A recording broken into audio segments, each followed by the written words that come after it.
High command ಬುಲಾವ್ ಕೊಡುತ್ತೆ ಅನ್ನೋ ಒಂದು ಚರ್ಚೆಗಳಾಗ್ತಾ ಇದೆ. ತದನಂತರ ಜನವರಿಯಲ್ಲಿ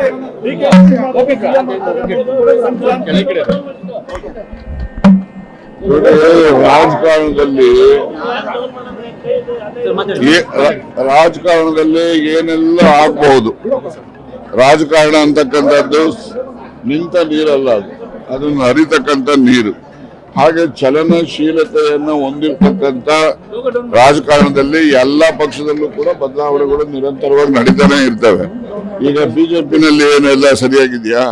ಬಿಜೆಪಿನಲ್ಲೂ ಕೂಡ ಅಲ್ಲೂ ದೆಹಲಿನಲ್ಲಿ ಹೋಗಿ ಅವರೆಲ್ಲ ಕೆಲವು ಜನ BP ಹರೀಶ್ ಶಾಸಕರ ನೇತೃತ್ವ ರಮೇಶ್ ಅವ್ರ ಜೊತೆನಲ್ಲಿ ಹೋಗಿ ಅವರು ಕೂಡ ಬದಲಾವಣೆಗಳ ಬಗ್ಗೆ ರಾಜಕಾರಣದಲ್ಲಿ ಬಿಜೆಪಿನಲ್ಲೂ ಕೂಡ ಒತ್ತಾಯ ಇದೆ.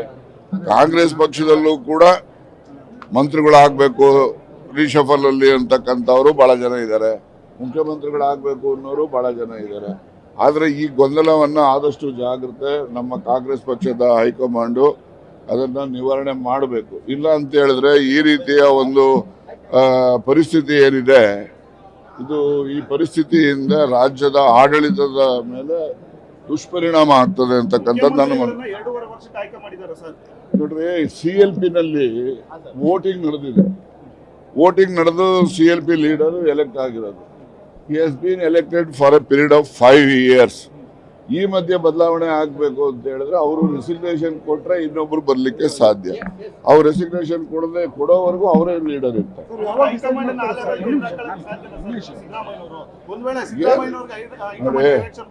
ನೋಡಿ, don't be mislead the public.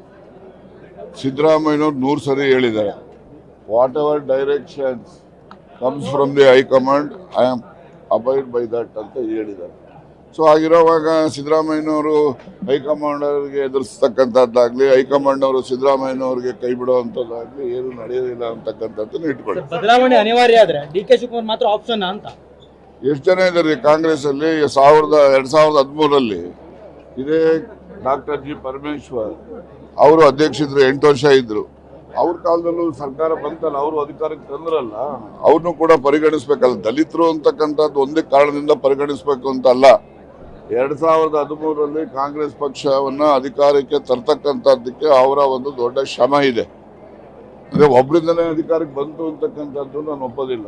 ಎಲ್ಲರೂ ಕೂಡ ಶ್ರಮ ಪಟ್ಟಿದೆ. ಆದ್ರೆ ಅವರು ಹೆಚ್ಚು ಶ್ರಮ ಪಟ್ಟು ಅವರು ಪಕ್ಷದ ಸಂಘಟನೆಗೆ ಅವರ ವಿಧಾನಸಭಾ ಕ್ಷೇತ್ರನೇ ಅವರು ಸೋಲುವಂತ ಪರಿಸ್ಥಿತಿ ಬರ್ತದೆ. ಆದ್ರಿಂದ ಅವ್ರಿಗೂ ಕೂಡ ಹೆಚ್ಚಿನ ಕ್ಲೈಮು ಇದೆ ಅಂತಕ್ಕಂಥದ್ದನ್ನು ನಾವೆಲ್ಲ ಗಮನದಲ್ಲಿಟ್ಟು